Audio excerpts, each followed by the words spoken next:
This is the M1 MacBook Air, an entry-level computer that promises a whole lot.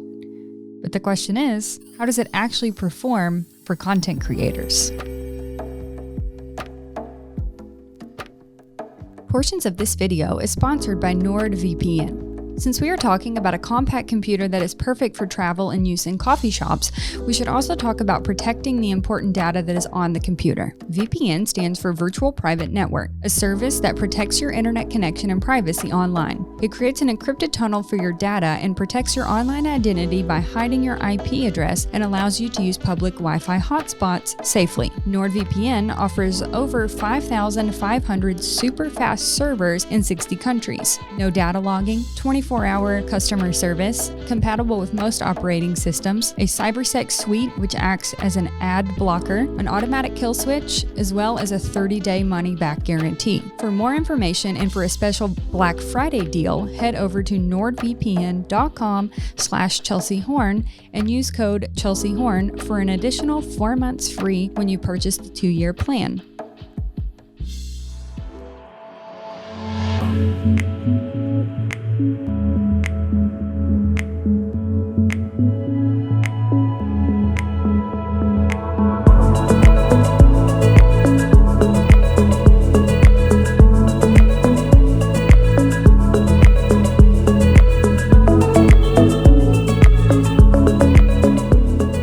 Friends, Chelsea here, and today we are talking all about Apple's brand new M1 MacBook Air.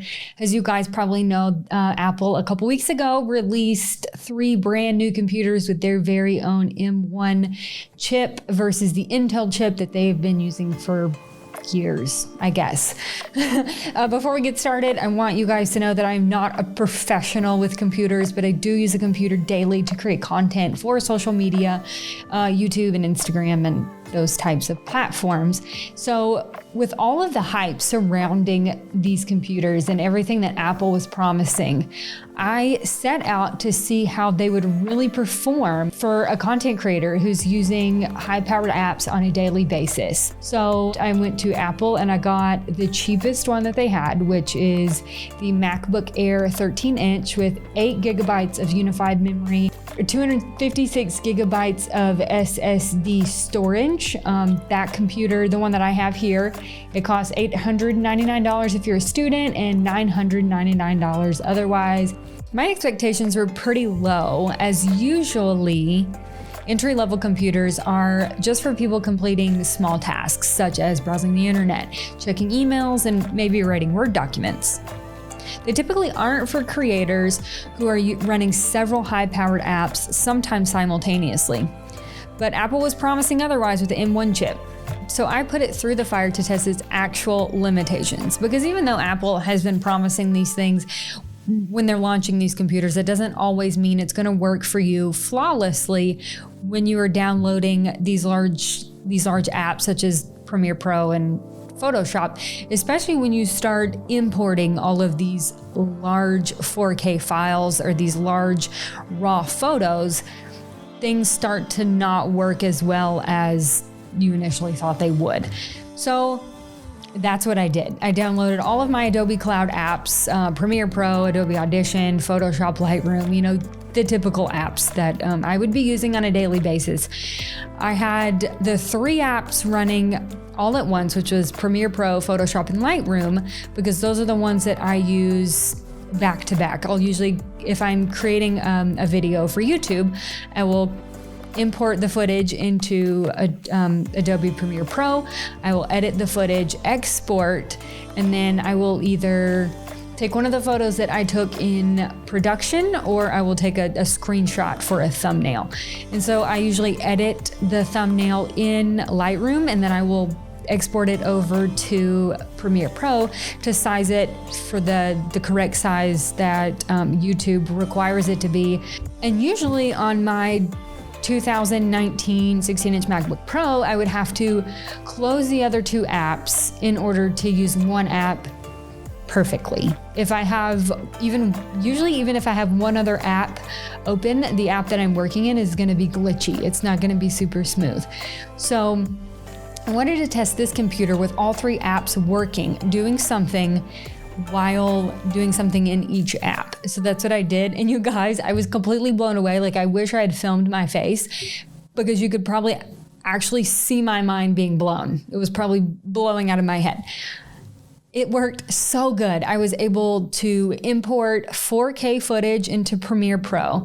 I was importing very large photos into Lightroom, as well as I imported a photo into Photoshop and typed a font on there. And then as I was exporting the photo, everything was working perfect.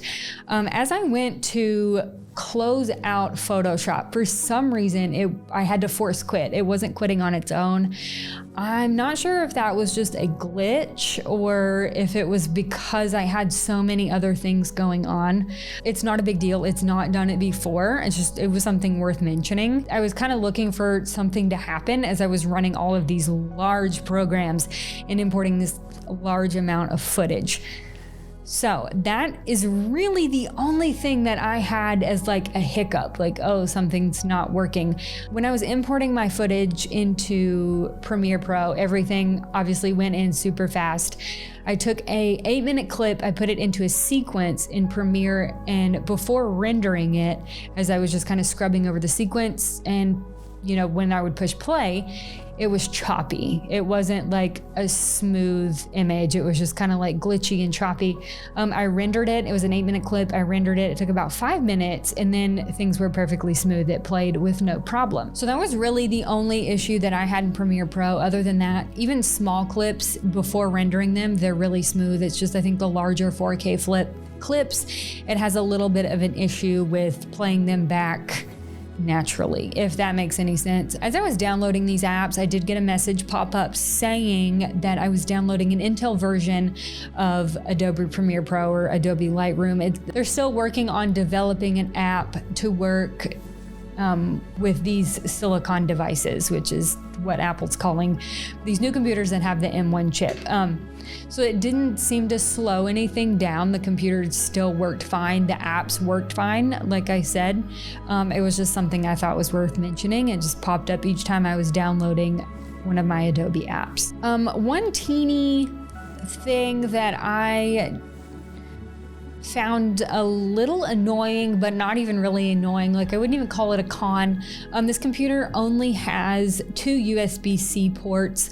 I'm sure Apple has a reason for only putting 2 in. I'm not sure if the older MacBook Air versions only have 2 USB-C ports, but this one does. It only has 2, which is not a problem. I mean, you can always buy adapters or USB-C dongles that have extra USB-C ports or USB. So it's an easy fix. It's not a huge deal, just something, again, I thought was worth mentioning. So in conclusion, if you are a content creator and you are looking for a relatively inexpensive computer to create all of your content, edit videos, anything for social media, if you're looking for a computer to perform these tasks flawlessly, I cannot recommend the M1 MacBook Air enough. I mean, $999, so $1,000 probably plus $50 or $60 for taxes, is really incredible. I was blown away at how well this thing performed. It handled everything that I threw at it like a champ. I don't know that I will ever go back to my MacBook Pro 16-inch after this one. So, like I said, if you're a content creator and you're looking for a computer, maybe you want to upgrade from one of the older computers, I can't recommend it enough. There is a link in the description. You can click on it and read all of the specs. I didn't dive into anything like that because, like I said, I'm not a professional, and you guys probably know the specs better than I do. But what I do know is this computer is incredible for a content creator like myself, editing videos and photos. I think I answered the question, how does the M1 MacBook Air perform for content creators? I hope this video helped answer some of the questions that you guys might have had. I've had an incredible experience with this computer, and I can't wait to continue using it in the future and figuring other things out about it, and hopefully being able to share those with you guys. Thank you all so much for watching. Do all the things that you do with liking and subscribing and all of that fun stuff. Don't forget to stay kind to one another, and I will see you guys in the next one. Bye.